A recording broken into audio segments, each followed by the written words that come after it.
2부는 이제 청년이 직면하고 있는 문제, 아까 나왔던 것들을 좀 더 이슈별로 좀 깊이 들여다보면 어떨까 싶은데요. 이거를 먼저 얘기하는 게 맞는지는 모르겠습니다만 N4 세대, 굉장히 많은 걸 포기하는 세대다. 그리고 윗세대보다 잘 살지 못하는 아마 최초의 세대가 될 것 같다라는 비관적인 전망이나 진단이 많이 나오고 있죠.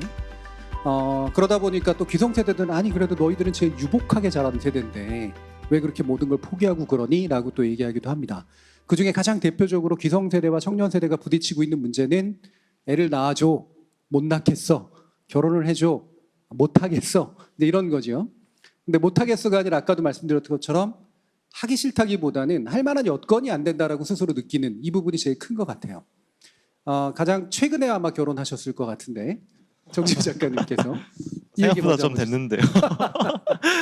네. 근데 이제 어쨌든 뭐 이 비혼 문제, 뭐 출산, 뭐 육아를 하지 않는 이런 세대의 문제에 대해서 뭐 정말 많은 분석들이 있죠. 정말 뭐 이 저출생 문제에 대한 분석 논문만 아마 여기 1000장까지 쌓일 정도로 많을 것 같은데, 뭐 저는 개인적으로 뭐 그런 여러 가지 뭐 사회적인 조건들의 문제들이 많이 있겠지만 또 하나의 어떤 감정적인 문제를 가장 좀 중요하게 한번 얘기하고 싶은 그런 면이 있습니다. 그거는 청년 세대가 근본적으로 굉장히 어릴 때부터 이 어떤 도태되는 것에 대한 약간 트라우마가 있다. 그래서 이 서열과 비교와 박탈되는 것, 도태되는 것에 대한 이 트라우마가 소위 말하는 결혼과 출산의 영역까지 굉장히 광범위하게 영향을 미치고 있지 않느냐, 약간 이런 생각을 하고 있습니다. 그래서 예를 들어서 결혼을 해서 아이를 낳아 이 아이가 도태되지 않을 수 있을까 과연? 저는 그 문제가 굉장히 크다고 보거든요. 왜냐하면 초등학생 때부터 지금 항상 경쟁하고 살아왔던, 그래서 뭐 학벌, 뭐 서열, 그 모든 것들, 뭐 취업까지 끊임없는 이 경쟁 사회에서 살아온 청년 세대 입장에서는 내가 다시 아이를 낳아서 아이를 다시 거기 그 지옥 불구덩이에 집어넣어 이거를 과연 상상할 수 있는 청년 세대가 얼마나 될까? 약간 이런 그런 근본적인 좀 그 어떤 트라우마적인 접근을 해보고 싶다는 생각이 있고요.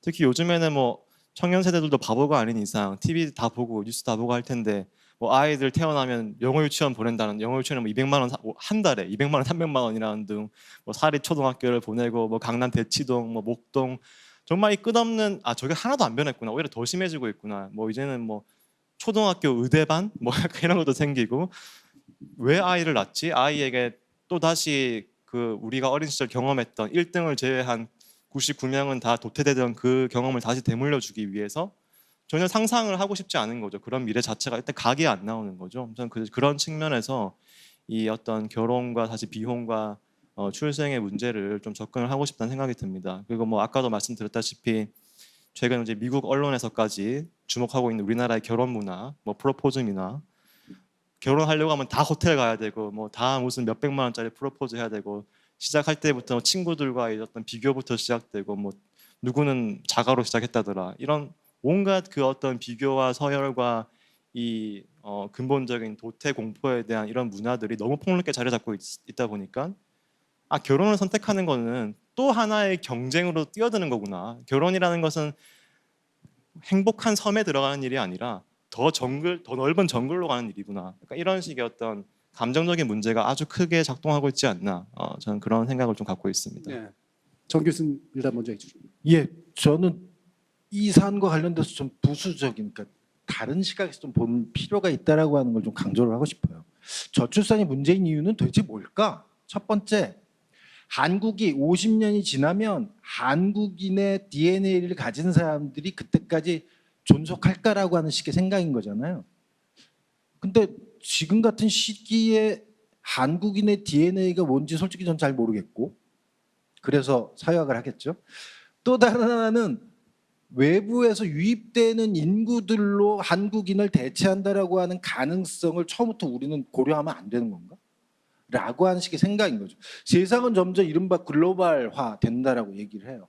근데 우리들의 생각은 제가 볼 때는 100년 전의 생각에 그때 머물러 있다? 이런 부조화로 인해서 혹시 우리가 미리 하지 않아도 되는 걱정을 하는 것이 아닌가라고 하는 것이 첫 번째. 두 번째, 청년의 저출생이라고 하는 게 청년의 문제인가요? 하나의 패밀리 비즈니스가 돼버린 거야. 결국 그 얘기를 제가 너무 이렇게 사소하게 하찮게 표현을 하지만 이거를 사회 영역으로 펼쳐보면 아이의 출산이라고 하는 건 부부의 문제가 아닙니다. 그거는 가계의 문제이고 또한 지역의 문제이기도 하다라고 하는 거. 근데 왜 우리는 출생이라고 하는 문제를 이야기할 때 마치 청년, 자 재판정에 나와, 법정에 나와, 자 이제부터 신문 시작해, 너희 왜 아직도 뭐 이런 식으로 얘기한다는 게 저로서는 조금 우리들의 질문을 던지는 방식 자체가 변화해야만 하는 바로 그 이유가 되지 않을까라는 생각입니다. 그래서 되게 복합적인 이제 또 청년 갈등들이 또 되고도 있죠. 또 김 박사님 말씀 한번 들어볼까요? 어떤 청년의 비혼, 어떤 출산 이런 문제들은 이제 스스로 청년들이 저는 포기했다라기보다는 이제 강제로 포기를 당했다고 보는 거죠. 이게 관련된 얘기인지 모르겠지만 제가 최근에 이제 일본에서 1인 가구 연구를 최근에 하면서 일본의 어떤 학자가 1인 가구 연구를 한 게 있는데 약 40년간의 일본의 가구 구조를 쭉 분석을 했는데 최근에 나타났던 게 뭐냐면 뭐 이제 그 1인 남성, 그러니까 1인 장년 남성, 미혼의 남성 1인 가구가 엄청 많이 늘어나는데 왜 그럴까를 봤을 때 이들이 누구냐면은 70년대 초반에 태어난 단카이 주니어 세대인 거죠. 근데 이들이 딱 청년이 되는 그 시기에 일본의 이제 버블 경제가 붕괴되면서 경제적으로 굉장히 어려워지면서 이때 고용 상황도 일본이 너무 안 좋고 경제적으로 취약하니까 거의 이제 결혼을 못한 미혼의, 근데 그게 30년이 지나서 지금 50대 미혼의 50대 1인 가구가 되어 있는 모습들을 쭉 보여주면서 저는 그때 1인 가구 연구한다고 그 책을 봤는데 청년 문제로서 너무 심각하게 이게 우리 사회의 바로 한 20년 후의 모습일 거라는 경각심을 굉장히 많이 느꼈는데, 왜냐하면 지금 청년들 같은 경우에는 모두가 다 아는 문제이기도 하지만 너무 미래가 보이지 않는 건 거죠. 내가 취업을 해서 열심히 돈을 우리 예전에 이런 말이죠. 허리띠 졸라매서 돈을 모아서 집을 산다? 불가능하다라는 거 너무나 잘 알거든요. 내가 당장에 결혼해서 살 집도 뭐 평생 해도 볼 것 같지도 않고 이런 상황에서 과연 결혼을 선택할 수 있을까? 그렇지 않는다는 거고, 그다음에 이게 이제 통계적으로 우리가 좀 봐도요, 수치적으로 봐도요, 가면 갈수록 이 남성들, 특히 30대 남성들의 경우에는 소득 수준하고 혼인류 간의 관계가 너무 비례적으로 나타나는데 20년 전에도 비례적이었어요. 근데 최근에 와서는 더 밀접한 영향이 있다라는 거죠. 즉 소득 수준이 낮을수록 혼인율도 계속 낮은 거예요. 그리고 여러분 보셨는데 모르겠지만 기사에서도 나왔는데 감사원 자료에서 보면 어떤 그래프가 나왔냐면 그러니까 평균 주택 매매 가격이랑 합계 출산율이 나와요. 주택 가격이 올라가는 만큼 그 기울기로 합계 출산율이 같이 떨어지고 있는 모습들, 이게 보여주고 있는 거거든요. 왜 청년들이 결혼을 못하고 있는지, 이런 문제들, 왜 아이를 낳는 거를 포기할 수밖에 없는지, 저는 이런 현상들이 충분히 보여주고 있다고 생각합니다. 그래서 여전히 어떤 청년들이 결혼과 출산을 약간 기피하는 거는 개인의 선택이라기보다는 어떤 사회적인 로 받게 되는 어떤 선택, 강요, 이런 거라고 볼 수 있다고 봅니다. 네, 여러분들도 한번 하시고 싶으신 말씀 있으시면. 이제 90년대생들이 낳아줄 거다라는 내용들을 꽤나 봤었거든요. 그 당사자이다 보니 많은 생각이 사실 들었었습니다. 그러니까 왜냐하면 92년생이 태어났을 때의 신생아 수가 73만 명대였는데 지금은 26만 명대잖아요. 그러면은 왜 이렇게 이제 출생이 없어졌을까, 그러니까 줄어들고 있을까를 사실 본다면, 과거 사실 농경 사회나 그런 제조업 기반일 때는 사람 이꼴 노동력이었고 그게 그만큼의 가치를 생산했다고 생각하는데, 지금은 농담 삼아 저희 또래들끼리 모이면 약간 자녀가 소비재거나 사치재 같다라는 얘기도 하거든요.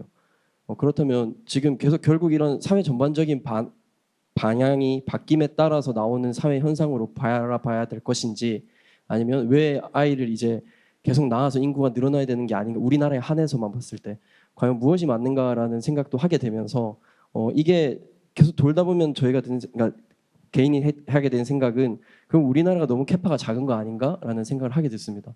아까 다양하면서 그만큼 획일화되었다라고 했었던 그 이유 중에 하나가, 우리나라 시장 자체가 경제든 사회 참여든 너무 캐파가 작다 보니 민간 시장 차원에서는 최대한 소비를 끌어내기 위해서 자꾸 그 마케팅 수단으로서 회계를 계속 만들고 있고 소비를 조장한다고 저는 생각하고 있고, 근데 그러면 오히려 공공 정책적인 면에서는 이 그 획일화되고 있는 것을 다양화하기 위한 노력들을 해줘야 된다고 생각을 하거든요. 근데 오히려 약간 그런 뭐 불쌍하니까, 청년들이 불쌍한 세대니까, 어려운 세대니까 약간 복지의 대상으로 이렇게 오히려 프레임 씌워지고 있지 않나라는 생각이 듭니다.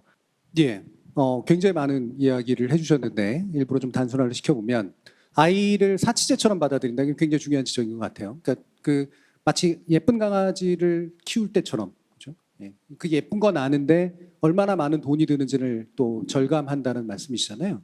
그럼 두 번째 이야기하고 연결해서 스스로가 청년들이 그러니까 생산의 주체로서 뭔가를 할 수 있도록 만들어주고 단지 복지의 어떤 대상이 아니라 의사결정에 참여하도록 하면 이 분위기 속에서 우리는 자연스럽게 결혼도 선택하고 자연스럽게 애도 낳고 이럴 거다로 연결이 되는 건가?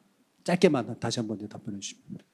그 청년 기본법 이후에 사실 자리가 많이 생겼고 청년들이 뭔가 목소리를 낼 수 있는 장들은 많아지는 것은 맞으나 그만큼 과도기라고 생각은 하는데, 오히려 청년이라는 포장지에 씌어서 뭔가 의견을 내거나 했을 때 그냥 청년의 좋은 의견이라는 것으로 폄하되고 있지는 않은가라는 생각도 많이 들어요.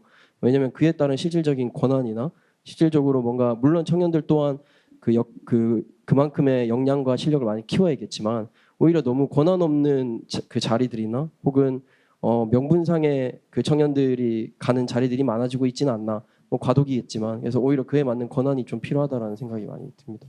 장식적인 자리들이 굉장히 많죠. 뭐 말씀 혹시 주실 분 계세요? 예, 정 작가. 네, 전 나중에 제가 하고 싶었던 말씀 다 하셔가지고 약간 당황스러운데 아마 실제로 우리 사회가 지금 뭐 저출산 대책이다, 저출생 대책이다 하지만 지난 10년간 완전히 100% 실패했잖아요. 전 세계에서 가장 저출산 대책에서 가장 실패한 나라 중 하나가 됐는데, 결국에는 뭐 그 과정에서 주로 어쨌든 뭐 기성세대의 뭐 학자분들 뭐 하여튼 훌륭하신 분들이 다 그 위원회 같은 데 들어가셔가지고 결제하고 정책 만들고 하셨을 텐데 정말 세계에서 가장 실패한 나라가 됐거든요, 정책적으로. 사실 근데 그런 이유 중에 하나는 뭐 말씀하신 것처럼 그런 청년 세대의 이야기를 뭐 듣는 자리를 마련하긴 하지만 실질적으로 그들에게 아무런 권한은 주지 않고, 예, 기성세대들이 이제 만들어 놓은 어떻게 보면 사회인 거죠. 오히려 이제 이런 사회에서 이미 기성세대 역할은 저는 약간 어떻게 보면 좀 끝났다라고 생각하는 측면도 있습니다. 차라리 그 자리를 정말 2030이나 기존의 청년 세대들은 완전히 이제 독립적인 인사권, 예산권, 정책권을 다 주고 한번 위원장 자리에 앉혀봐도 지금보단 나을 거란 얘기죠. 지난 10년보다는 최소한.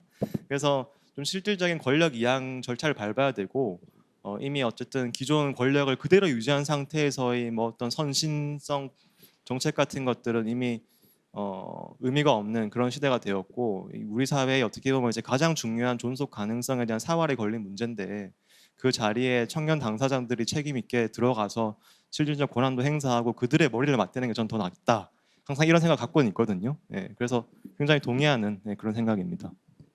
그 얘기를 하는 사람의 생물학적 아이디어보다 그 사람의 정신과 그다음에 그 사람의 생각이 얼만큼 젊은가, 바로 그런 의미에서 전상진도 아직도 기회가 있을 거라고 저는 생각합니다.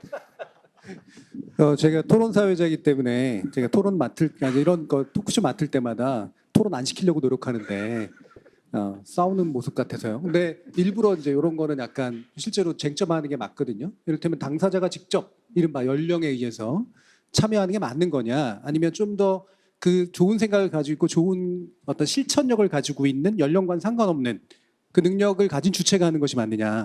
결국 이제 이 부분이잖아요. 뭐 답이 나오는 문제는 아닙니다만. 김 박사님 막 갑자기 마이크 들고 막 그러셨는데 혹시 얘기할 거 있으신가요? 저는 유네스코 토크여가지고 처음부터 끝까지 착하게 얘기해야 되는지 알았어요. 저 여지껏 어딘가 나와서 발언을 하면서 이렇게 톤 다운 상태로 1시간 이상 이렇게 착하게 얘기한 게 딱 처음이었는데, 이게 본성을 못 버리고 약간 발끈했던 게 아까 정 작가님의 의견이 아니라 정 작가님이 우리가 그동안에 정부가 했던 10년간의 정책이 실패했다. 근데 실패가 아니고요. 정부가 정말 청년 정책이나 저출산 정책을 한 게 있나요? 안 했다는 저는 거죠. 네. 이건 실패가 아니에요. 실패는 했을 때 실패가 존재하는 거지 하지도 않았어요. 여기서부터 이제 저 토크의 방향은 달라질 것 같습니다. 예. 근데 그 말씀 너무 드리고 네. 싶었어요. 네. 실제로 몇 조를 썼다 이런 얘기 나오는데 그거 보면 다 합쳐가지고 한 거잖아요. 예. 실제 청년 정책이나 또는 출산 정책이나 이런 게 아니라. 그렇죠.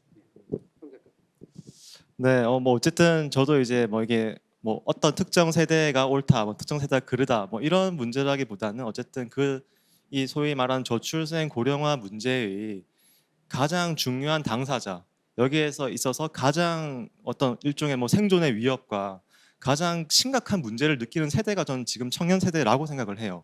왜냐하면 이들 세대가 뭐 이제 흔히 뭐 고령화 저출산 요즘 청년 세대 그런 관심 있어? 뭐 다 유튜브나 보지? 뭐 이렇게 생각할 수 있지만 제가 느낄 때는 요즘 대학생들, 요즘 청년들만큼 이 문제에 관심을 많이 가지고 있는 세대가 없는 것 같아요. 왜냐하면 실질적으로 이 문제야말로 자기들의 미래고, 우리 뭐 지금 사람들이야 어떻게 보면 뭐 저출생 어떤 고령화 문제에서 완전히 어떤 그 타격을 받는 세대는 아니고, 오히려 우리가 나이 들었을 때 야 국민연금 고갈된대, 뭐 그때는 후속 세대가 하나도 없대, 뭐 그 세대에 대한 어떤 그 미래에 대한 고민을 어떻게 보면 이제 가장 절실하게 하는 가장 중요한 당사자가 지금 이 세대고, 이 세대들이 머리를 맞댔을 때 오히려 가장 중요한 어떤 지점에서 해결책이 나올 수도 있고 그렇다는 거죠. 오히려 이제 뭐 기성세대 자꾸 이렇게 얘기하면 좀 죄송하긴 하지만 약간 이 문제의 당사자성에서는 약간 거리가 있을 수밖에 없다. 그래서 오히려 이 문제는 정말 똑똑하고 정말 이 문제에 가장 절실한 지금의 세대가 맞는 것이 맞지 않는가, 그런 생각을 갖고는 있습니다. 네. 네, 저는 토론하면서 어설프게 섞는 건 싫어하긴 합니다만 둘 다 맞는 것 같아요. 사실 그러니까 당사자이기 때문에 알 수밖에 없는 문제, 그 생생함을 어떻게든 받아들이려고 노력하는 것과, 근데 전 교수님 말씀하신 것처럼 그가 몇 살이기 때문에 그런 생생함과 역량이 있을 거라고 전제해 버리는 건 굉장히 또 다른 문제니까, 이걸 어떻게 역량 있는 연령과 상관없는 의사결정자와 실제로 생생함을 담보해낼 수 있는 의사 참여자가 어떻게 결합되는가, 이 문제 굉장히 중요할 것 같은데 우리 3부에서 한 번 더 논의해 보도록 하고요. 또 한 가지 이슈가, 물론 번아웃 이슈도 있습니다만 아까 얘기가 좀 나와서 일자리 문제 한번 얘기해 볼게요.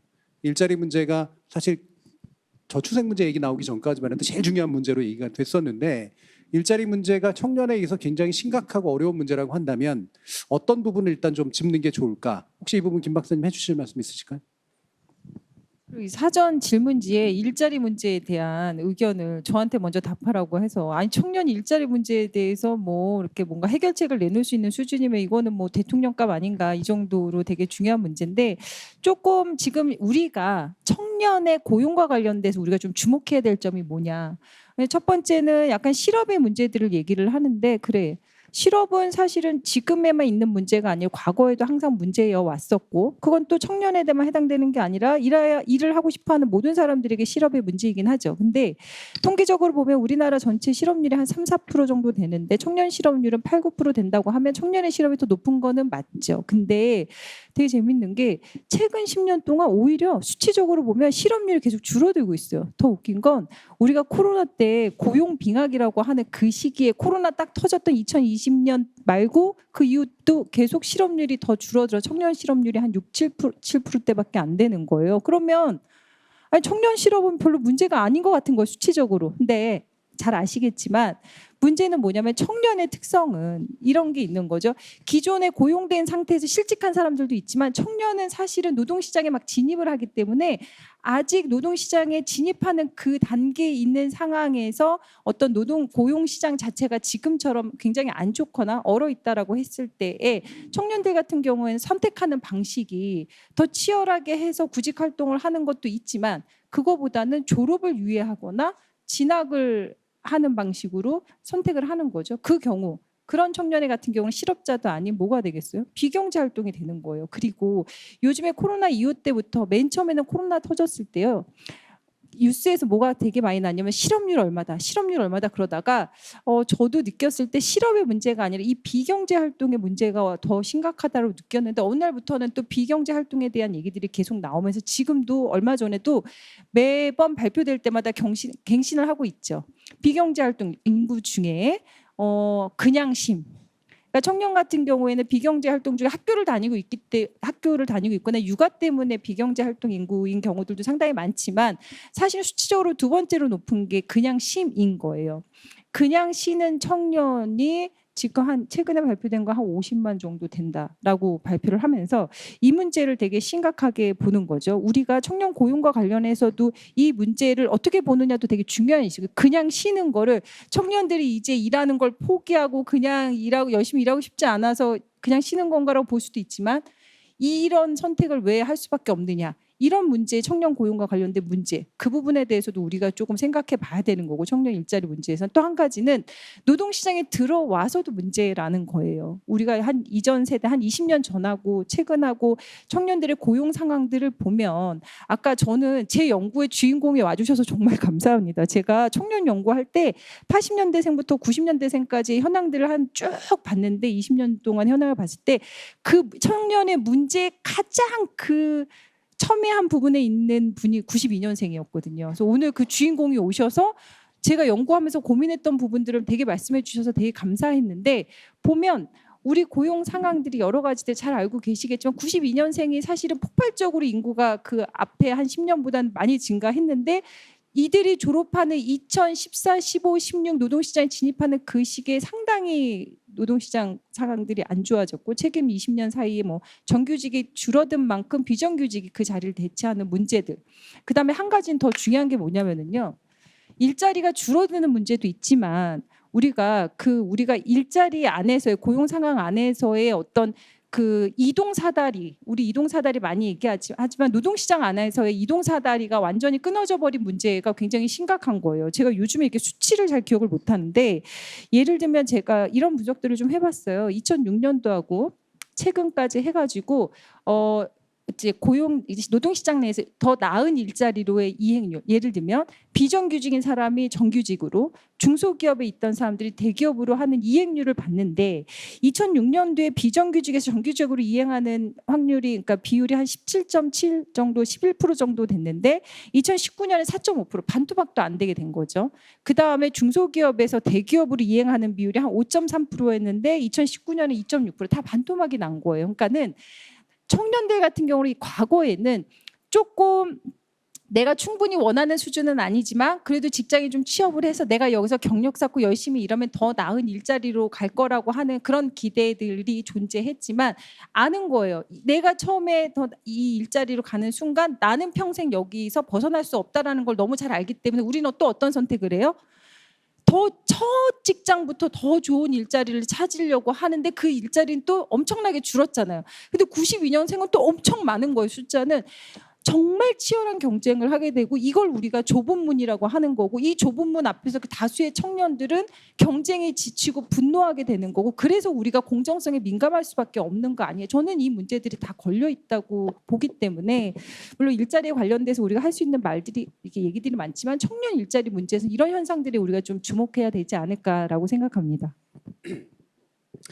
일단 수치상으로 확실히 실업 문제가 있었다. 하지만 개선되고 있는 부분도 있다.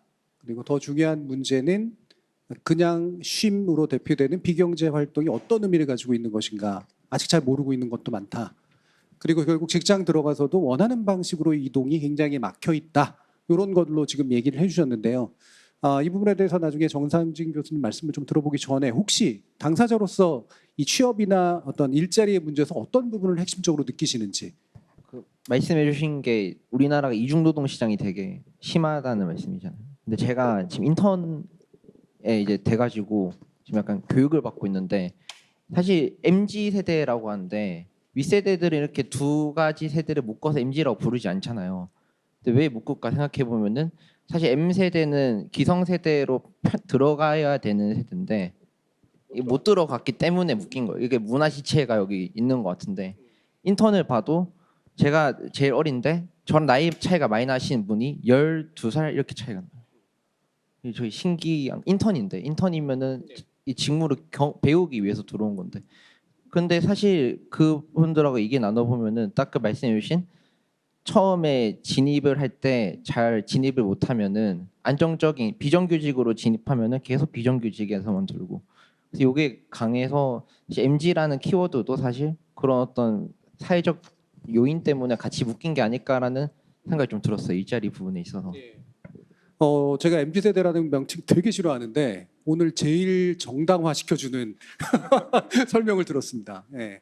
실제로 지체돼 있다는 거죠, 그렇죠? 예. 과거에는 쭉쭉 빠져나갔는데 지체돼 있다 보니까 이게 청년 특성을 가질 수밖에 없는 세대로 이제 묶이는 그런 현상이 나타난다. 어떠세요, 정상진 교수님? 한 가지만 더 추가를 하면, 저는 지금 우리가 일자리와 관련된 이러저러한 여러 가지 얘기들을 많이 하고 있는데 사실 그리고 이중노동 시장은 제가 말씀드리려고 그랬는데 이미 말씀하셨기 때문에 그 부분은 생략을 하고 일단 좀 크게 얘기를 하면 전 이 부분은 좀 지적을 할 수 있지 않을까라는 생각이 들어요.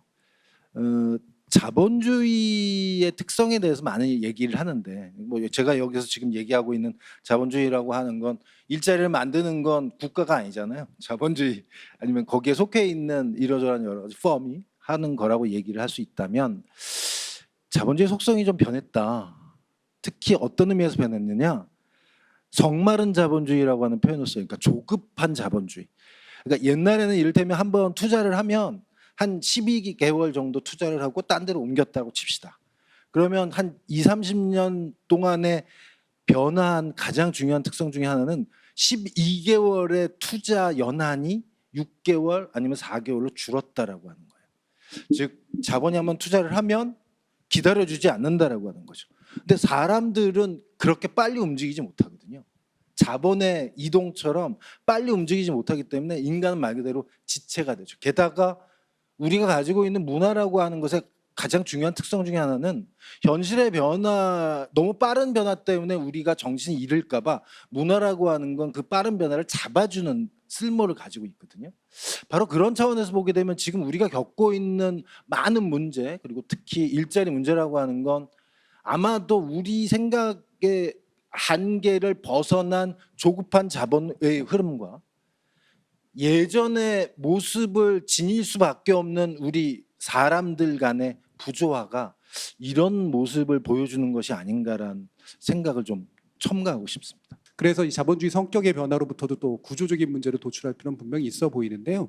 그럼에도 불구하고 우리는 스스로 문제를 해결해야 되니까 이 문제를 어떻게 설정해서 누가 어떻게 해결해 나갈 것인가, 성마른 해결책인지는 모르겠습니다만 그 부분에 대한 이야기를 이어지는 3부에서 바로 또 진행해 보도록 하겠습니다.